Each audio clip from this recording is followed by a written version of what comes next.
중동호흡기 증후군 메르스 환자가 오늘 한 명이 더 늘었습니다. 지금까지 국내 모두 13명입니다. 중동을 빼고는 세계에서 지금 우리나라가 환자가 제일 많은 것입니다. 이렇게 접촉하거나 만지지 않고도 또는 분비물을 통해서가 아니라 공기만으로도 감염이 되느냐라는 걱정이 커지고 있는데 보건복지부가 그럴 가능성은 없다고 거듭 확인했습니다. 첫 소식 박조은 기자에게 자세하게 듣겠습니다.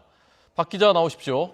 네, 박조은입니다. 네, 13번째 확진 환자 어떤 사람인가요? 네, 보건복지부는 오늘 오전 이 한 명의 확진 환자가 추가로 나왔다고 밝혔습니다.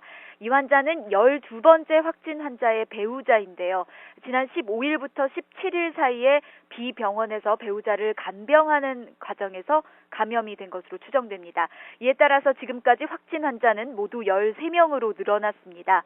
그나마 다행인 것은 아직 3차 감염자는 나오지 않았고 이 모두 최초 환자로부터 감염된 2차 환자입니다.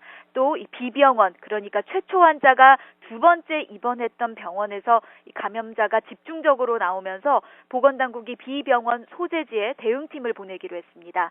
현장 대응팀은 이 국장 2명과 과장 1명, 또 팀원 8명으로 구성됐는데 이 접촉자에 대한 모니터링과 신속한 검사 등의 조치를 취하고 있습니다.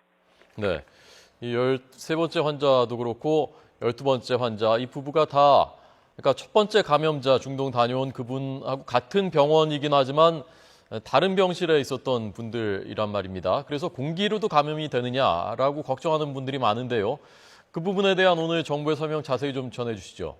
네, 현재까지는 감기처럼 이 공기 중 전파는 안 된다는 게 보건당국의 설명입니다. 하지만 이 비말 전파, 다시 말해서 환자와 가까이서 장시간 말할 때 침 등 액체 가루를 통해서는 전염이 될 수 있다고 밝혔습니다. 다만 복지부는 좀 더 확실한 조사를 위해서 추가 연구를 하고 있다고 설명했습니다.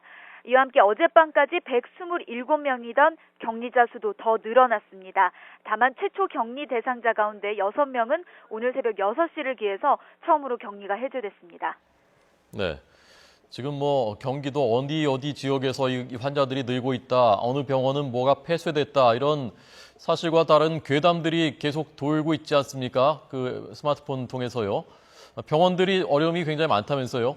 그렇습니다. 이 병원에 메르스 환자가 확진됐으니까 근처에도 가지 말라거나 이 병원에서 환자가 나왔는데 병원 문을 왜 안 닫느냐는 등의 근거가 없거나 사실이 부풀려진 괴담이 SNS 등을 통해 돌고 있습니다. 이 때문에 일반 시민들이 불필요한 이 공포감에 휩싸여서 필요한 치료를 받기를 꺼리게 되고 환자를 치료한 병원들은 피해를 보고 있습니다. 이에 대해 병원협회가 오늘 아침 긴급 대책회의를 열었습니다.